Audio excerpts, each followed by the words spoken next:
Philippe Simo, investir au pays. Stéphanie Mbida, parlons business. Jean-Yves Gbagbo, l'investisseur africain. Voici les 3 entrepreneurs que je suis personnellement. Cette vidéo, je la fais suite à des messages de certains de mes abonnés qui ont demandé quelle est mon expérience professionnelle en tant qu'entrepreneur et qu'ils aimeraient avoir mon avis sur certains d'entre eux. Je les ai répondu que je ne suis pas le meilleur des entrepreneurs. Moi, je suis plutôt dans le domaine artistique, photographie, vidéographie. Mais souvent, les artistes doivent se faire violence. Et donc, pour mener à bien nos projets, on est obligé d'avoir un numéro d'entreprise, soit complémentaire ou à plein temps. Et donc, je suis un peu comme vous, pour devenir un meilleur entrepreneur, j'ai suivi sur YouTube ces entrepreneurs africains en commençant par Philippe Simo pour essayer de m'améliorer en tant qu'entrepreneur et il y avait aussi ce désir de vouloir retourner en Afrique. Et donc, j'ai commencé par suivre Philippe Simo, ensuite Stéphanie Mbida et maintenant Jean-Yves Gbagbo. Mais avant de rentrer dans le vif du sujet, j'aimerais d'abord féliciter Jean-Yves Gbagbo pour avoir terminé son hôtel. Je l'ai suivi pendant des années à la construction de cet hôtel, tous les retards, tous les problèmes qu'il a eu. C'est des problèmes que moi-même, en investissant en Afrique, j'ai connus. Donc, je me sentais très concerné. C'était vraiment, de niveau émotionnel, c'était assez fort. Et surtout, toutes les théories que je vous donne sur ma chaîne, qu'il faut aussi que les patrons d'entreprise en Afrique payent bien les employés. C'est ça aussi le panafricanisme. Toutes ces théories, il les a mis en pratique. Et ça me redonne l'espoir. Je me suis dit, en fait, tout ce que je vous raconte, ce ne sont pas des conneries. Il y a vraiment quelqu'un qui arrive à les appliquer sur le sol africain. Et ça m'a rendu fier. Ça redonne une fierté à l'Africain. Et donc, je le remercie pour ça. Pour moi, en tout cas, cette année 2025, pour moi, c'est le champion des entrepreneurs africains. Même s'il y a des personnes qui font du gros chiffre, mais je parle plutôt sur l'idéologie et la philosophie, en tout cas, qui est en équation avec ma chaîne. Donc, si vous ne le suivez pas encore et que vous suivez cette chaîne, que vous aimez bien l'idéologie qu'on partage sur cette chaîne, allez suivre Jean-Yves Gbagbo et sa chaîne L'Investisseur Africain. Et donc, revenons au vif du sujet. Donc, j'ai suivi chronologiquement les premiers influenceurs que j'ai suivis. Donc, on va commencer par Philippe Simo, ensuite Stéphanie Mbida et ensuite, on va terminer par Jean-Yves Gbagbo. Donc, restez jusqu'à la fin parce que j'ai beaucoup à dire sur le dernier. Mais tout ça, on en parle après le générique. Mbote Bandeko et bienvenue sur ma chaîne. Si ce n'est pas encore fait, n'hésitez pas de vous abonner, de mettre un petit pouce et pourquoi pas faire un don à la chaîne si le cœur y est. Aujourd'hui, on va parler d'entrepreneuriat. Je sais que je vous ai beaucoup saoulé ces derniers temps avec la politique. J'ai même eu des commentaires de certains abonnés qui aiment bien quand je parle des problèmes sociaux, économiques et culturels de l'Afrique et qui voudraient pas que je me contente uniquement sur la politique, que je revienne un peu aux bases de ma chaîne. Et je les comprends parfaitement, mais je voulais juste vous dire que la situation dans mon pays, la RDC, m'a tellement fait mal que c'est vrai que ces derniers temps, je me suis un peu concentré sur la politique. Et donc, revenons sur l'entrepreneuriat. Philippe Simo. Pourquoi j'ai commencé à suivre Philippe Simo? On va pas se mentir, c'est l'un des premiers pionniers, en tout cas francophones, d'avoir fait de l'entrepreneuriat comme ça sur YouTube. À cette époque-là, j'avais vraiment un désir de retour en Afrique, de pouvoir investir. Et comme par hasard, je tombe sur ce YouTuber qui me redonne de la pêche, qui va voir d'autres entrepreneurs africains. Donc, je me sens aussi moins seul. Et je vois qu'à travers la diaspora, il y a beaucoup de gens comme moi qui ont ce désir de vouloir retourner en Afrique et de bâtir un business sur la terre-mère. Au début, j'ai été attiré par sa formation sur les poulaillers. Vraiment, je vous dis, j'étais à 2 doigts de prendre la formation sur les poulaillers. Il était très convaincant et montrait des business à petits revenus, ce qui était mon cas à l'époque. Donc, vu que je n'étais pas millionnaire, j'allais pas voir les investisseurs et les entrepreneurs qui demandent des gros budgets pour commencer les business. Ça, c'était parfait. Avec des petits moyens, on pouvait commencer quelque chose. Et puis, à côté, je pouvais continuer mes activités en Europe. J'étais encore salarié, mais j'avais aussi mon studio photo qui me rapportait quand même pas mal d'argent. Donc, j'avais des extras que je voulais investir en Afrique. Mais après, je me suis posé les bonnes questions. Je me suis dit, mais moi, je ne suis même pas capable de maintenir en vie un poisson rouge dans une maison. Je ne suis même pas capable de tenir en vie une plante, de la donner de l'eau régulièrement. Pourquoi est-ce que je vais me lancer dans un poulailler? Je me suis dit non, écoute, ce n'est pas ta passion. Essaye quand même de faire un business qui va avec ta passion et ce que tu aimes. Le poulailler, ce sera juste de l'argent. Mais il faut quand même essayer de voir plus loin que ça. Et c'est pour ça que je n'ai pas pris la formation sur les poulaillers. Maintenant, au fur et à mesure que j'ai continué à suivre la chaîne de Philippe Simo, j'ai vu qu'il poussait beaucoup de gens à prendre des formations sur ceci, formations sur cela. Et quand je voyais, par exemple, l'évolution du poulailler, je trouvais pas ça waouh. Il montrait quelques poulets comme ça. Et quand je vais au Congo, je vois plein de gens qui ont des petits poulaillers comme ça. Et ensuite, il commençait à avoir des plaintes à gauche, à droite pour ces formations. Mais d'un autre côté, moi aussi, avec des clients dans la photographie, j'ai déjà eu des problèmes avec des clients qu'il fallait régler, qui n'étaient pas satisfaits. Ça peut arriver, en tout cas, quand on a un business. Vous pouvez satisfaire 99% de votre clientèle. Il peut y avoir 1% qui n'est pas satisfait. En tout cas, il faut essayer de régler ça au cas par cas. Donc, je voulais pas non plus lui jeter la pierre à propos de ça. Mais à part ça, Philippe Simo avait quand même maintenu ma motivation. Même si ma motivation venait de moi, mais il y a des jours où vous êtes un peu down et lorsque vous voyez une vidéo de Philippe Simo, ça me redonnait un peu de boost. Et je me retrouve en RDC, j'ai un budget, je lance un peu mon business. Malheureusement pour moi, donc ça, ce n'est pas ma faute, c'est en plein Corona, juste au début du Corona, ce qui fait que lorsque je reviens en Europe, je suis coincé et je ne peux pas retourner pour continuer à maintenir mon business. C'était la rénovation de véhicules. Et là, avec les mécaniciens, etc., c'est catastrophe. Donc, je suis resté coincé trop longtemps et le business est tombé, c'était mort. Surtout qu'en Europe, pendant le Corona, je devais maintenir mon studio photo sans revenu, continuer à payer les loyers, l'électricité, sans pouvoir avoir des clients à cause du Corona. Donc, c'était une période quand même très difficile où j'ai perdu énormément d'argent. Non seulement dans mon business en RDC, mais aussi dans mon business en Europe. Et en tant que salarié, j'étais dans l'ORECA, un autre problème, donc je n'avais plus que la moitié de mes revenus en tant que salarié, plus tous mes revenus business complémentaires étaient à l'arrêt. Et donc, je devais vivre sur mes provisions. Donc, ce qui, après 1 an, 2 ans, devenait très compliqué. Et c'est pendant cette période-là que j'ai commencé aussi à suivre la chaîne Parlons Business de Stéphanie Mbida.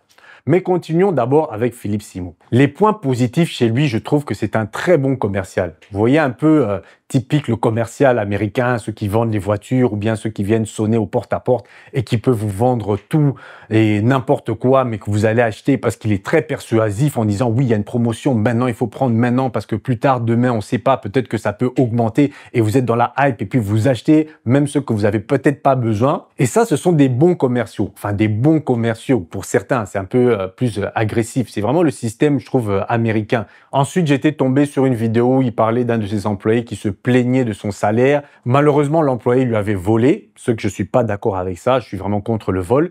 Mais lorsque j'ai vu combien il payait son employé, je me disais, Philippe Simo, il génère quand même de l'argent, il dit toujours que ça marche très bien, que lui, il est très structuré, que les Africains, ils ont tendance à faire de la médiocrité, lui, il est dans l'excellence. Je me dis, mais s'il est dans l'excellence, pourquoi il paye aussi peu? Et donc, j'avais fait une vidéo sur le sujet.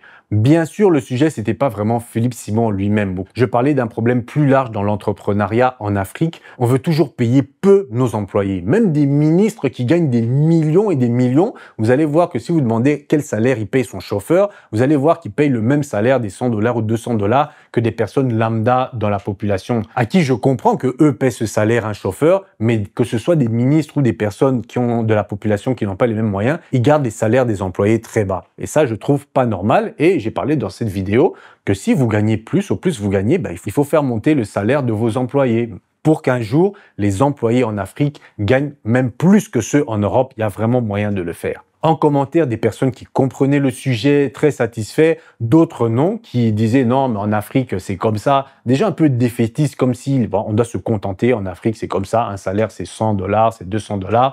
C'est bon, c'est comme ça, c'est en Afrique. Il a raison de payer autant. C'est pas sa faute, c'est le gouvernement. C'est aussi les entrepreneurs, la façon dont on entreprend, qui peut faire évoluer l'Afrique. Si un entrepreneur fait un business plan comme ça et vient en Europe en montrant qu'il faut payer les salariés $100 ou $200 pour avoir du profit, en Europe, la banque va pas vous suivre. Donc, en Afrique aussi, lorsqu'on fait un business plan, moi aussi, lorsque je fais un business plan en Afrique, je le fais en sorte que quand j'aurai des bénéfices, je puisse payer mes employés bien. Peut-être au début, pour le lancement, comme j'ai pas beaucoup de fonds, je vais m'aligner aux 100 ou aux $200, mais en tout cas, mon business plan, dès que l'entreprise tourne, il est primordial que les employés doivent être bien payés.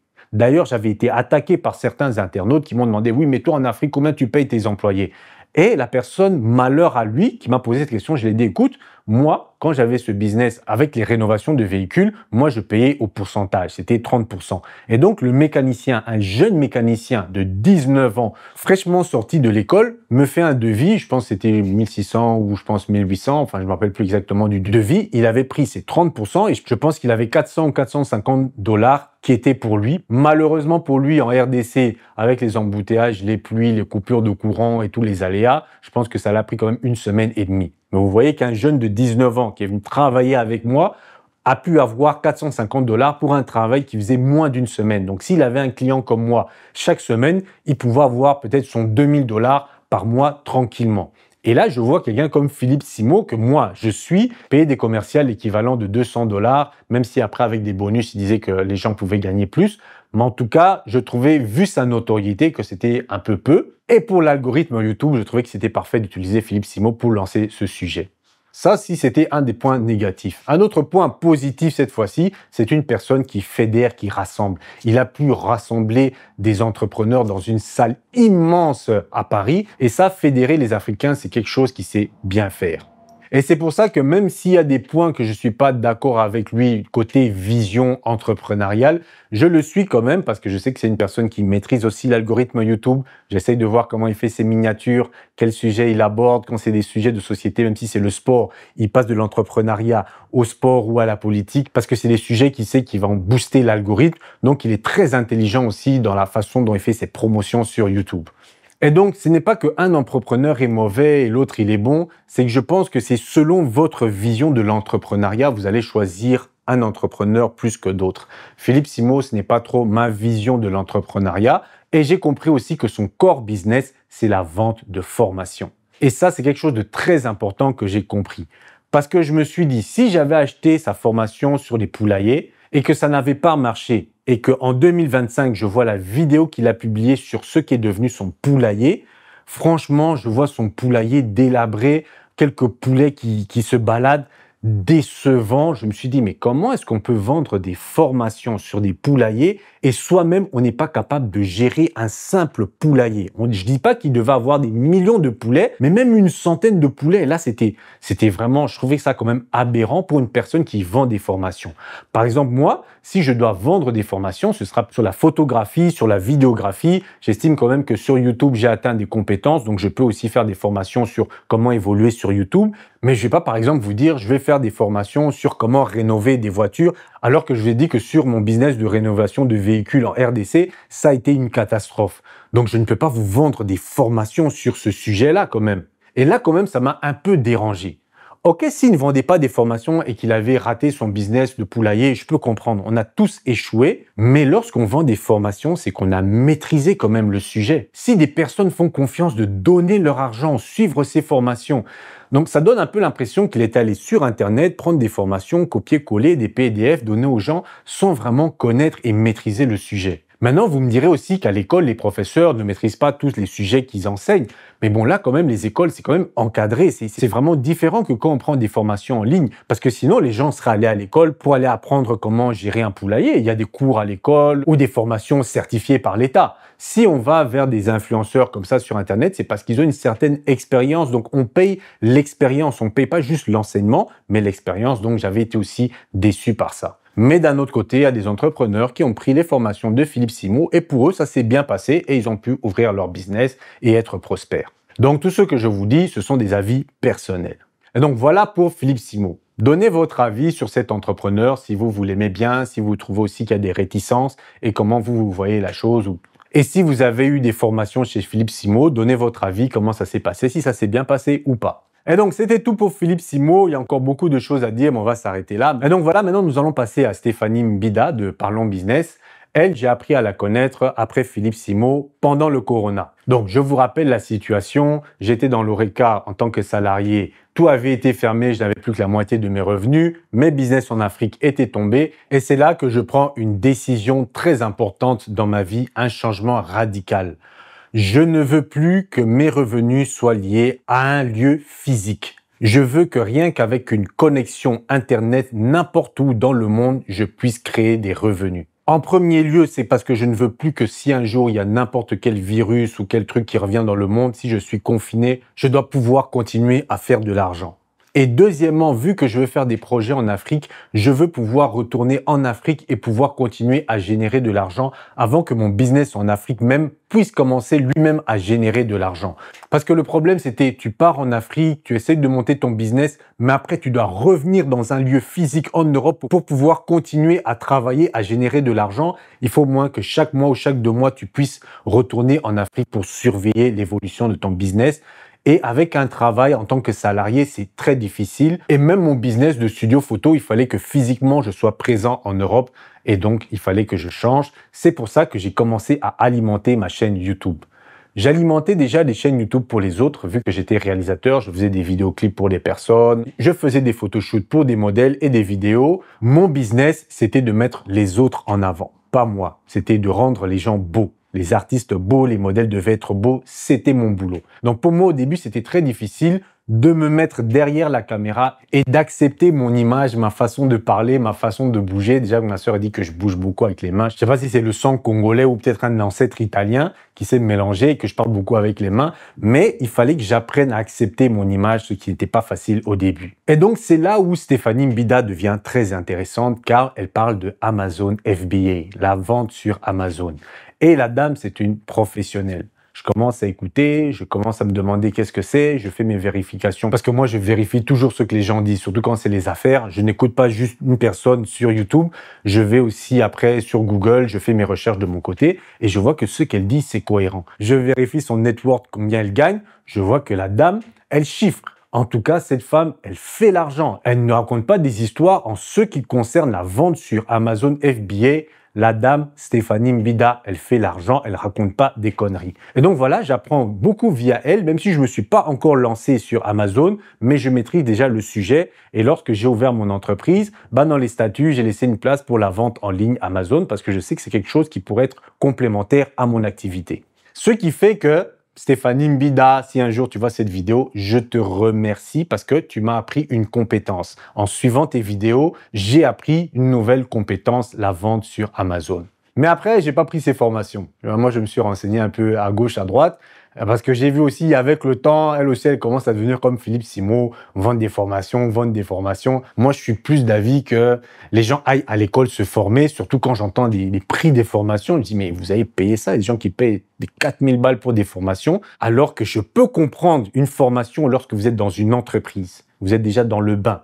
Et que l'entreprise veut upgrader ses employés et que l'entreprise est prête à payer des 5 000, des 10 000 euros pour des formations pour leurs employés, ça, je peux comprendre. Mais moi, je pense qu'il faut d'abord se lancer sur le tas et lorsque vous êtes déjà dans le business, que vous générez de l'argent, là, vous pouvez prendre ces formations. Mais comme ça, dès le début, prendre des formations aussi chères, je me dis, mais autant aller à l'école. Ou bien aller prendre une formation certifiée, oui, dans des salles de classe où il y a un professeur et qui est agréé par l'enseignement du pays où vous êtes. Mais d'un autre côté, je me dis, il y a des personnes qui ont besoin de plus de motivation et de suivi. Franchement, bon là, peut-être économiser et payer la formation, c'est pas mauvais. Et donc, j'ai trouvé qu'elle commençait à vendre beaucoup des formations. Mais ces formations, c'est des formations Amazon. La femme, elle maîtrise. Après, dans ses vidéos, j'ai pas vu d'autres business qu'elle a fait qui a vraiment marché.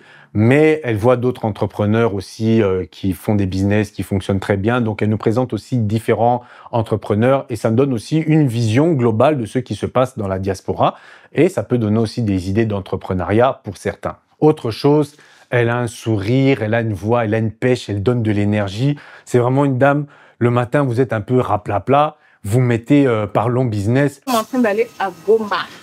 C'est l'endroit où, je dirais, c'est l'épicentre de l'argent. On dit plus l'argent, de l'argent. Voilà, donc les minéraux, tout ce que vous voulez. Elle vient avec son énergie et hop, vous aussi, ça vous donne de l'énergie et vous commencez votre journée à 200%. Maintenant, un truc qui m'a déçu, oui, parce que tout n'est pas si parfait, c'est qu'à un moment, elle a rencontré un architecte congolais aux États-Unis. Il venait du Congo et ils étaient allés voir, je pense, c'est un entrepreneur camerounais qui est milliardaire.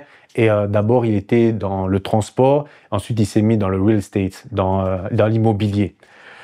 Et là, elle rencontre le Congolais qui était venu aussi voir ce Camerounais. Et le Congolais dit, oui, il y a des business à faire au Congo. Le Congo, c'est formidable. Et je vois Stéphanie aussi très enthousiaste. Ah oui, il se présente comme architecte. Et même s'il n'a jamais montré les maisons qu'il a construites ou les ponts ou les châteaux, je sais pas, c'est présenté comme tel. Et comme ça, elle a fait plusieurs vidéos avec ce monsieur. Mais au fur et à mesure, j'ai compris. À un moment, il dit qu'il est député provincial. Certains d'entre vous allez reconnaître l'honorable qui est assis à côté de moi. Je dirais que c'est une des personnes qui m'a vivement motivé à venir explorer les opportunités d'affaires ici.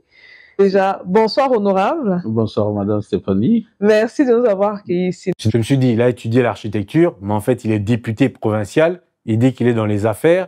Il reçoit l'argent du Congo, des contribuables congolais. Il est aux États-Unis aller voir le Camerounais pour investir dans l'immobilier au Cameroun. Et le Camerounais explique que quand tu investis dans l'immobilier au Cameroun, tes enfants peuvent aller à l'école aux USA, tes enfants ils peuvent aller étudier aux USA. C'est bien tout ça. Et je vois cette personne du gouvernement qui est là pour que ses enfants aillent étudier aux États-Unis au lieu d'arranger le Congo avec l'argent du contribuable congolais. Pour envoyer les enfants et pour aller fréquenter à l'étranger, il faut faire des cautions bancaires ou alors sécuriser des chambres dans les universités. Bon, quand vous avez votre terrain, vous avez une maison préfabriquée, une petite maison là, l'enfant peut vivre là. Vous n'avez plus besoin de ça parce que vous avez un logement. Donc, vous pouvez juste inscrire l'enfant à l'université ou si l'enfant a une bourse, vous n'avez pas besoin de faire des preuves comment l'enfant va survivre parce que vous avez où l'enfant pourra habiter pour aller à l'école. Il y a des trucs pour aller se soigner. Quand vous avez une maison dans un État, vous devenez résident de l'État. Vous n'avez pas la résidence permanente que l'immigration donne, mais vous devenez résident de la cité. Vous êtes comme le voisin qui est là parce que vous contribuez aux taxes au niveau local. Donc, ça vous facilite les facilitations pour payer dans les hôpitaux le prix local comme un résident. Par exemple, si vous venez faire accoucher votre épouse ici, vous allez payer dans les 30 000 $ Normalement. pour un accouchement. Alors qu'en tant que résident, vous êtes dans les peut-être 3 000 $ ou 500 $. Wow. Gratuit, zéro. Ça dépend du programme que vous pouvez emprunter. La même chose pour les enfants. Au lieu de faire enregistrer un enfant à l'école comme un élève international, vous pouvez le faire comme un résident. Parce que vous avez une résidence. L'enfant peut fonctionner comme un résident. Et l'enfant peut aller même au middle school. Donc, c'est la maternelle, au lycée. Donc, vous pouvez faire l'enfant peut aller au lycée si vous avez un encadrement au niveau local. On peut accepter l'enfant. Donc ça, pour moi, ce ne sont pas des entrepreneurs. Vous voyez beaucoup de gens de l'État au Congo, ils ont l'argent de l'État, ils disent qu'ils ouvrent des business, mais que le business fonctionne ou pas, il y a l'argent de l'État qui coule, donc ils s'en foutent. Ce ne sont pas des vrais entrepreneurs. Et en plus, ils amènent l'argent du Congo pour aller le dépenser aux États-Unis. Bref, on met ça de côté. Le monsieur l'invite à Kinshasa, elle vient à Kinshasa, toute contente, elle dit le Congo c'est magnifique, les business. Là, elle voit même pas les embouteillages, la saleté, tout est magnifique. Et là, elle part à l'est du Congo. Là, c'est catastrophe. Elle arrive à Goma, toute contente. Elle dit que oui, il y a des autorités qui l'ont amenée là-bas. Elle est très contente. Voilà. Et aussi, durant tout mon séjour ici, on aura de la sécurité, dont des gardes du corps qui ont été proposés par une personne très, très haut placée ici. La femme de quelqu'un très, très haut placé, excessivement haut placé. Donc, merci beaucoup à cette dame, pour ne pas dire son excellence, entre guillemets. Oui, regardez, l'hôtel, c'est beau. Et à un moment, elle nous raconte que Goma, c'est sûr, qu'elle n'entend pas les armes tirées, qu'elle ne comprend pas pourquoi les gens ne peuvent pas venir investir ici. C'est un endroit d'avenir, ceci, cela. Mais franchement, ce que je vois à Goma, à date, il n'y a rien de négatif, quoi. De loin, quand moi j'entendais Goma, moi je pensais que c'était... j'allais entendre des coups de feu, des ceci. Ça fait plus de 4 heures, on est là, même pas un seul. C'est paisible. Vous allez voir, peut-être si j'ai la chance de faire le tour de l'hôtel, les gens manger, les gens rire, des gens qui sont ici, ça fait plus de 6 mois, et rien. Et ça, c'est une manière de nous faire peur, afin qu'on ne vienne pas investir dans cette zone-ci, parce que n'oublions pas que le Congo est énorme. On vient de faire plus de 2 heures de vol pour quitter d'un coin du pays à l'autre. C'est des choses qu'on entend juste dans les films, quoi, pour vous dire à quel point le Congo est énorme. Alors que moi, en tant que Congolais, je sais que le M23 a pris Bunagana et qu'il y a un danger. Mais elle écoute les gens du gouvernement congolais. Parce que les gens du gouvernement congolais, Bunagana était tombé, ils faisaient comme si c'était à l'aise. Elle a fait ces trucs sur la RDC. Elle dit il faut investir. Elle est même partie dans les mines. Oui, il faut investir dans les mines. Tout Congolais sait que investir dans les mines en RDC, si tu n'as pas les contacts, on peut te tuer. Hein. C'est pas de la blague. C'est les gens qui investissent dans les mines, c'est des gens qui doivent avoir une protection. Quand vous voyez les étrangers qui sont dans ce business, c'est parce que leur ambassade les protège. Mais en RDC, en tant que Congolais ou en tant qu'Africain, il faut faire très attention avec le business des minerais en RDC. Ça peut être dangereux pour votre vie. Et ça, elle ne le dit pas. Donc après tout ça là, moins d'une année, donc quelques mois après, qu'est-ce qui se passe?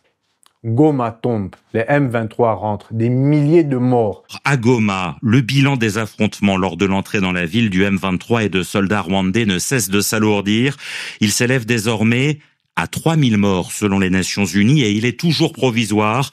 2000 victimes ont déjà été enterrées, mais 900 corps se trouvent toujours dans les morgues, sans compter des cadavres en décomposition qui n'ont pas encore été évacués dans plusieurs quartiers.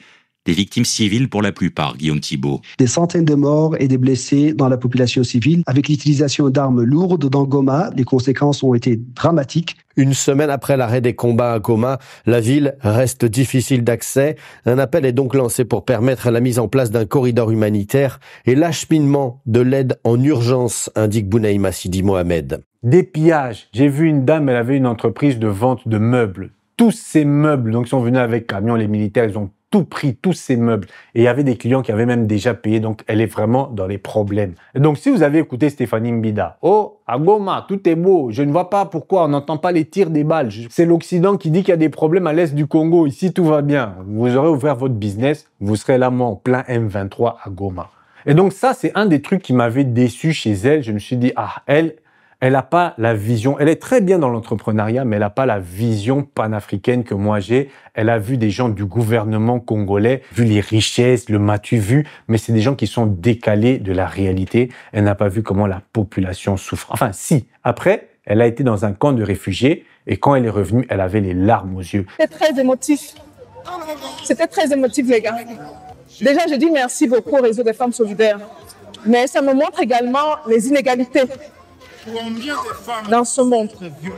Ça me montre des challenges, ça me montre des gens qui souffrent. Et au-delà des médias, à tous mes abonnés, faites de l'argent. Vous savez pourquoi? Je ne veux pas rentrer dans ces affaires de lobbying. Vous savez comment ça fonctionne. Ce n'est pas normal. Il faut couper. C'est là que j'ai vu qu'elle a quand même compris la gravité de la situation. Et donc après ça et ces proximités qu'elle avait avec le gouvernement, moi je me suis quand même un peu détaché. Et c'est là que j'ai appris à connaître Jean-Yves Bragbo et sa chaîne YouTube, L'investisseur africain. Et donc là, c'est autre chose. Au début, je le suivais un peu complémentaire. J'ai vu qu'il faisait aussi les VTC. Je me suis dit, bon, j'ai vu Philippe Simon, il faisait aussi les VTC. Donc je suivais un peu comme ça, au cas par cas. Mais au fur et à mesure, je vois la vision du monsieur. Je me dis, mais toute la théorie que je raconte là, le monsieur, il est en train de mettre ça en pratique. Il essaye de mettre ça en pratique. Je tombe sur une vidéo avec ses VTC quand ça commençait un peu à aller et il donne une prime à ses employés. Je pense que c'était une dizaine de milliers d'euros. Même en Europe, dans les entreprises, ils ne donnent pas des bonus comme ça à leurs travailleurs. Et lorsqu'il filmait, il montrait ses employés et ses employés heureux en train de danser. Je me suis dit, c'est ce genre de patron que moi, je veux être. Il y a une personne spéciale qu'on voit quand on arrive. Et cette personne est juste là. Elle s'appelle Kadi. Kadi, c'est l'assistante de direction. C'est elle qui fait tout. C'est elle qui gère tout. Tout ce que vous voyez, c'est elle qui travaille derrière. OK? Parfois, je lui mets un peu de stress, mais elle travaille très bien. Et quand vous allez venir pour nous rendre visite, c'est elle qui va s'occuper de vous. Merci Kadi pour tout. Et puis ici, vous avez un grand espace de travail où on a tout le monde. On a des marketeurs, on a des monteurs vidéo, on a des scénaristes, on a un peu tout le monde. Donc tout le monde travaille là afin de produire un travail de qualité. Donc ils sont en train de travailler sur plusieurs projets en ce moment, dont le projet du génie africain, qui est le concours que nous allons lancer très bientôt pour accompagner des entrepreneurs. Si c'est des gens qui sont très importants, comme tous les autres, mais eux là, ce sont des gars toujours sérieux. Donc ici, c'est le bureau des comptables. Bon, il y en a 2 qui sont pas là aujourd'hui. Il y a d'autres personnes qui viennent. Donc, tous les business, c'est eux qui regardent les chiffres. Là, comme vous pouvez le voir sur ce tableau, ils sont en train de suivre au jour le jour les chiffres que nous faisons. Vous voyez, on s'est donné des objectifs pour le business de VTC, pour d'autres business. Donc, ils sont là, ils regardent.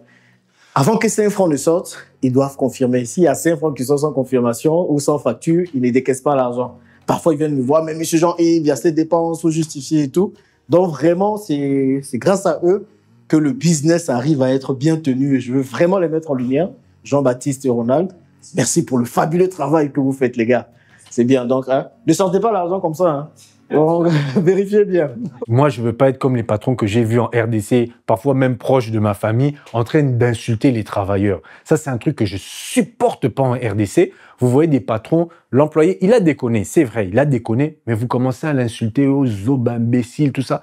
Et je pèse encore mes mots. Moi, je me dis, mais pourquoi insulter les travailleurs? Oh, ici, ils comprennent que ça. Si tu ne fais pas ça, ils vont te voler, ils vont profiter de toi. Mais même quand tu insultes, tu me dis qu'ils te volent quand même. Donc, où est la différence? J'ai dit, tu peux être sévère quand même avec les gens, tu peux les renvoyer, tu peux même les crier dessus, mais pourquoi mettre des insultes? Moi, j'ai dit, vous avez la chance, c'est parce qu'en Afrique, quand tu es patron, la police est derrière toi. J'ai dit, en Europe, insulte comme ça tes travailleurs.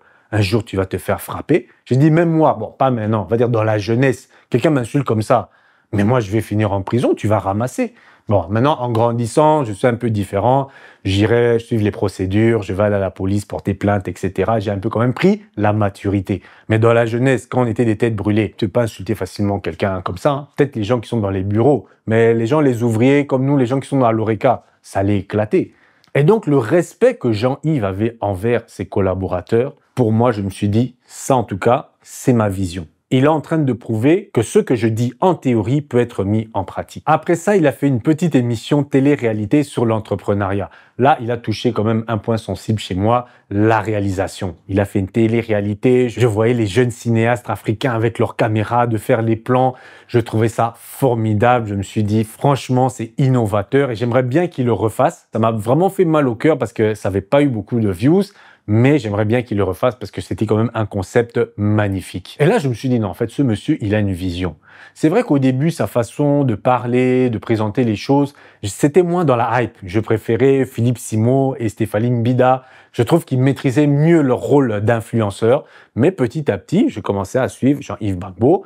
Il allait investir au Kenya. Je me suis dit, ça, c'est le panafricanisme. Pouvoir aller aussi investir dans d'autres pays d'Afrique. Il a investi dans le restaurant d'Abali Express. Donc, ce n'était pas un restaurant à lui. C'était à une dame. Il est venu comme investisseur. Il a cherché des autres investisseurs et ils ont ouvert plusieurs chaînes de restaurants. J'en pense 5. Et là, je me dis, encore du panafricanisme. Être ensemble, travailler ensemble. Ne pas se dire que tout doit venir de moi, c'est moi, je dois créer mon restaurant. Et en parallèle, je vois comment évolue le restaurant de Philippe Simo. Aujourd'hui, on apprend que le restaurant où il était, il n'avait même pas les papiers officiels. Mais l'idée du restaurant, il faudrait bien comprendre d'où elle provient. En réalité, l'espace sur lequel le restaurant avait été fait était un espace qui appartenait à ma feu-mère. Il y a de cela un peu plus de 10 ans maintenant, ma feu-mère avait rencontré le roi Bel, je crois que c'est comme ça qu'il s'appelait, qui lui aussi est décédé d'ailleurs, et qui lui avait octroyé le droit de pouvoir utiliser un petit espace sur ce terrain. Alors, et c'est ce roi-là donc qui avait autorisé ma mère, mais aussi plusieurs autres personnes, à pouvoir avoir des commerces ici. En réalité, c'était un moyen d'avoir aussi un peu de fonds pour pouvoir faire fonctionner la chefferie, puisque les différents commerces qui s'étaient établis là tout au long de cette allée payaient un loyer à la chefferie. Mais il faut savoir que c'était des beaux, il n'y avait pas un bail classique. Hein. Je veux dire, le roi, c'était sur la base de la parole, avait donné le droit simplement à ma mère et à d'autres commerçants ici de pouvoir mettre des espaces. Et ma mère avait donc mis un espace pour faire de la restauration. Et puis à un moment donné, elle a commencé à beaucoup voyager. Elle a donc décidé de louer cet espace-là. Si vous vous rappelez d'ailleurs, j'avais fait une vidéo dans laquelle j'expliquais que une des personnes qu'elle avait mis là-dedans, locatrice, quand on lui a dit qu'on voulait récupérer l'espace, parce que quand ma mère est décédée, on s'est dit, on va récupérer cet espace-là et symboliquement, on va y faire une activité en mémoire à ma mère. Okay? Le but, c'était vraiment de faire un truc symbolique par rapport à elle. Et donc, on a demandé à la dame qui occupait notre espace de déguerpir. Ça avait d'ailleurs fait un gros tollé parce que la dame qui vivait en Italie avait décidé de ne pas déguerpir du tout alors qu'elle ne payait plus de loyer depuis un certain temps. Et donc, finalement, quand elle est partie, elle a essayé de faire des problèmes. Je vous avais raconté ça à l'époque. Bref, on a récupéré l'espace et donc on l'a réaménagé complètement et on en a fait un petit restaurant un peu en mode fast-food. Le terrain, il louait avec un contrat verbal que sa maman avait eu avec le papa des héritiers. Lorsque le papa est mort, les héritiers ont dit, bon, dégagez le restaurant, ce qui est totalement normal. Et je le vois faire une vidéo où il se plaint des héritiers. Je me suis dit, écoute, le papa avait donné le terrain à ta maman, maintenant il est mort, laisse les héritiers reprendre. Faut pas commencer à casser du sucre sur eux. Les héritiers du roi ont voulu récupérer l'espace, pour faire simple. Hein. Ils ont voulu récupérer l'espace et ont donc demandé à ce que les commerces libèrent. Parce que eux, ils ne veulent plus du deal parce que j'imagine qu'ils ont d'autres projets. Peut-être qu'ils veulent construire. Là, on a un emplacement hyper stratégique. Hein. Donc, peut-être qu'ils veulent construire, peut-être qu'ils veulent vendre l'espace pour un hôtel. J'en sais rien. En tout cas, le terrain est très grand et on peut réaliser ici tout type de projet. Et donc, ils voulaient donc que les gens libèrent. Et je pense que les commerces qui étaient là ont tardé à libérer, à tel point donc qu'ils ont dû faire intervenir un huissier pour faire déguerpir les gens. Et donc, ce qui s'est simplement passé, c'est que du jour au lendemain, il y a eu une intervention qui a détruit tous les conteneurs qui étaient là, le nôtre y compris.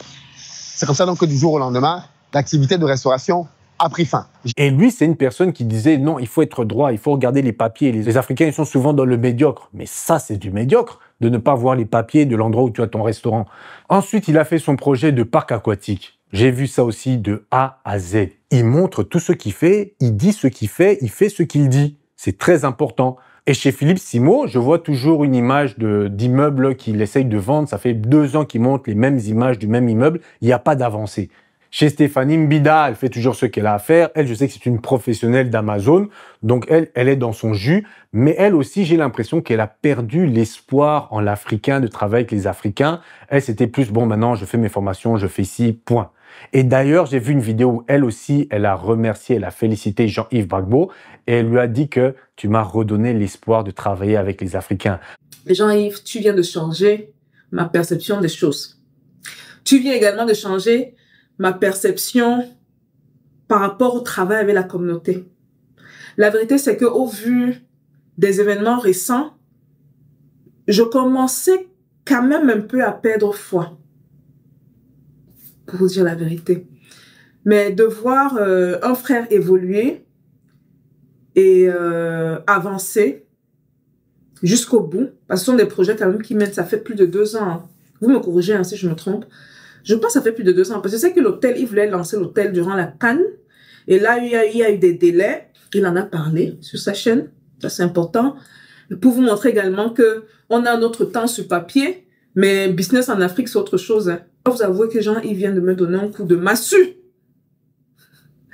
Je vais t'appeler, hein. Je vais t'appeler, on va parler. Donc, le sentiment que j'avais sur Stéphanie Mbida, qu'elle avait un peu perdu cette aura, cette envie du panafricanisme, j'avais peut-être pas tort, mais que Jean-Yves aussi l'a redonné l'envie de pouvoir se lancer dans de tels projets. Donc, j'espère franchement que Jean-Yves l'a convaincu parce que je sais que c'est une femme très performante et elle a le don de faire l'argent. Il y a des femmes qui ont ce don de faire l'argent. Et nous, les hommes, on ne doit pas bloquer ce genre de femmes. Elles ont comme ça une bénédiction de Dieu, que tout ce qu'elles touchent devient de l'or. Et donc, après le parc aquatique, Jean-Yves se lance dans un hôtel. Alors là, il avait dit qu'il allait le faire en 1 an. Là, on voit 1 an, 2 ans qui passent, finalement 2 ans et demi pour qu'il termine cet hôtel. Mais toutes les galères qu'il a eues, il a décidé de prendre un maximum d'artisans africains. Tout ce qu'il pouvait avoir d'Africains de local, il a utilisé. On lui a fait des carreaux de travers. On lui a fait ça de travers. Oh là, on a tout fait. Je vais vous montrer une photo, vous allez voir. Je leur dis qu'ils mettent le carreau au sol et qu'ils mettent le carreau au niveau du mur. Et aussi au niveau du siphon. Le siphon, au lieu de me l'installer au milieu, dans la douche, ils s'en vont m'installer le siphon vers le mur là-bas. Donc, ils installent le siphon vers le mur, le plombier installe le siphon vers le mur, ils installent tout, et le siphon n'est pas centré dans la douche. Donc, je viens les voir pour dire, bon les gars, le siphon n'est pas centré dans la douche. Pourquoi c'est pas centré dans la douche?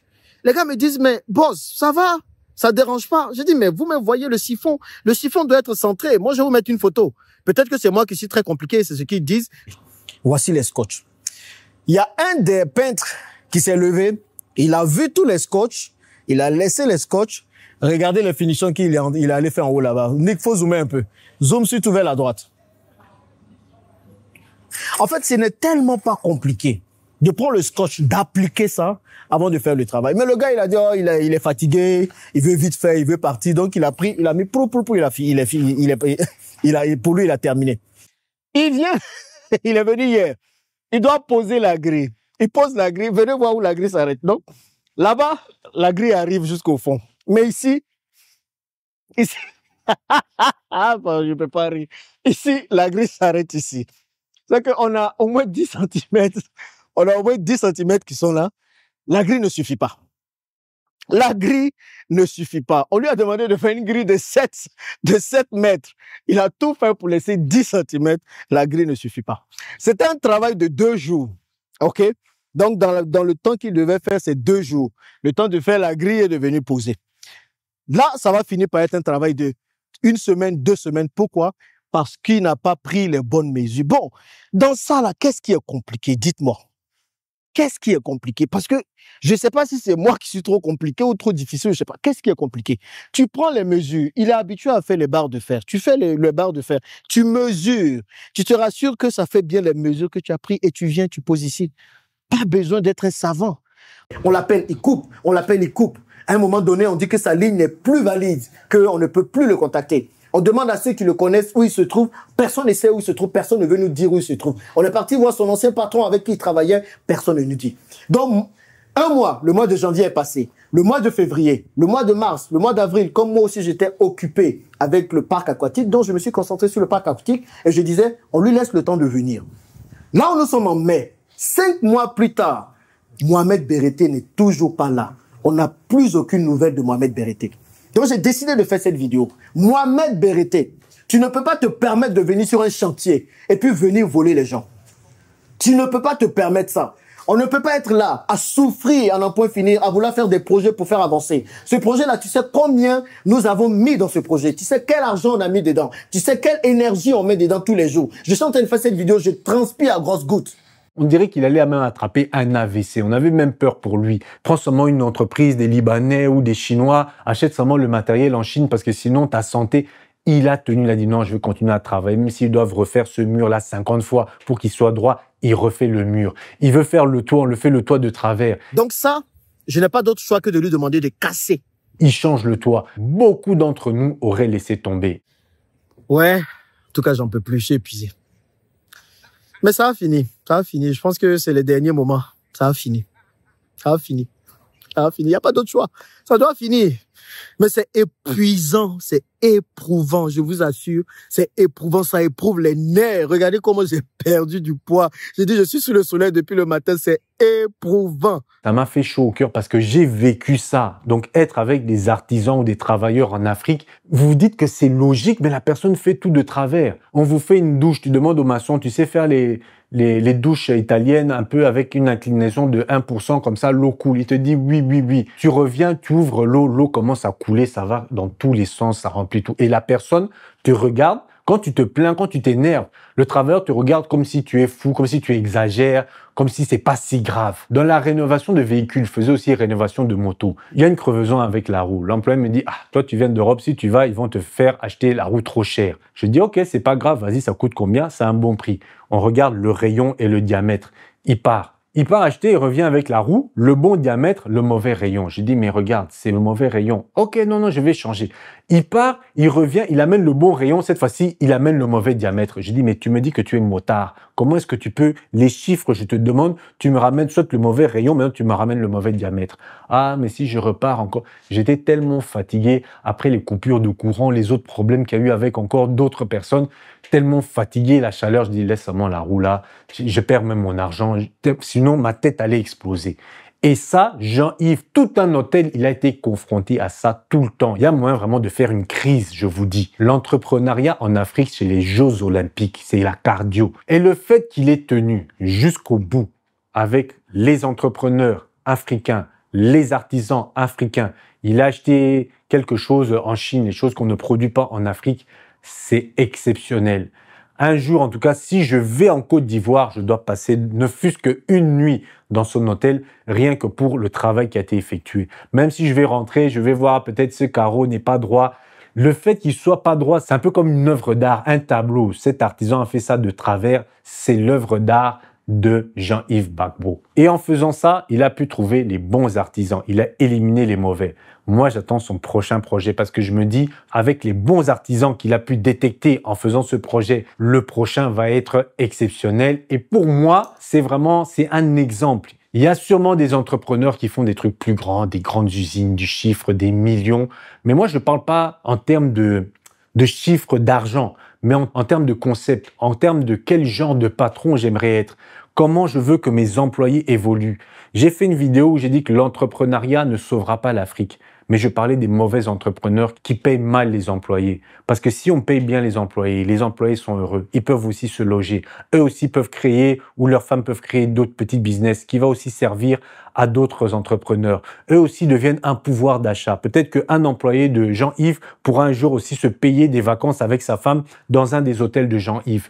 Moi, en tout cas, en tant que salarié, je pouvais aller dans un restaurant et manger dans les restaurants d'un de mes patrons avec le salaire qu'il me payait. Mais les salaires qu'on paye nos employés en Afrique, ils sont incapables de venir manger dans nos restaurants ou bien même au parc aquatique avec les salaires qu'on les paye. Mais Jean-Yves paye ses employés de manière à ce que eux-mêmes puissent un jour profiter de ce genre de structure. Et c'est pour ça que je le trouve formidable. Donc, je vous dis, si vous suivez ma chaîne, si vous suivez mes idées, d'avoir une Afrique unie, que le but de l'Afrique ne doit pas être de faire des milliardaires et que le reste de la population reste misérable, mais qu'on mesure la richesse d'un pays à la qualité de ses gens les plus pauvres. Si les personnes les plus pauvres ont des revenus élevés, ton pays est considéré comme un grand pays. J'ai été en Inde, j'ai vu Philippe Simon dire « Waouh, l'Inde, c'est magnifique ». Ok, mais moi, j'ai vu là-bas des gens hyper riches et une population hyper pauvre. C'est pas ça que je veux pour l'Afrique. Moi, je veux que la classe populaire puisse quand même manger 3 fois par jour, puisse aller parfois en vacances, puisse se loger, puisse manger, puisse amener sa femme ou ses enfants dîner quelque part, profiter, que leurs enfants puissent faire du sport, qu'ils puissent être épanouis, pas seulement que ce soit réservé aux riches. Et je vous dis qu'il y a moyen. Et quand je vois comment Jean-Yves Gbagbo traite ses employés, comment il crée ses business, en tout cas, lui, toute ma théorie que je vous raconte, là, vous dites des fois, lui, il raconte des conneries, ce sont des théories, dans la pratique, c'est pas possible. Jean-Yves Gbagbo montre que dans la pratique, c'est possible. Et ça, c'est quelque chose qui me fait du bien.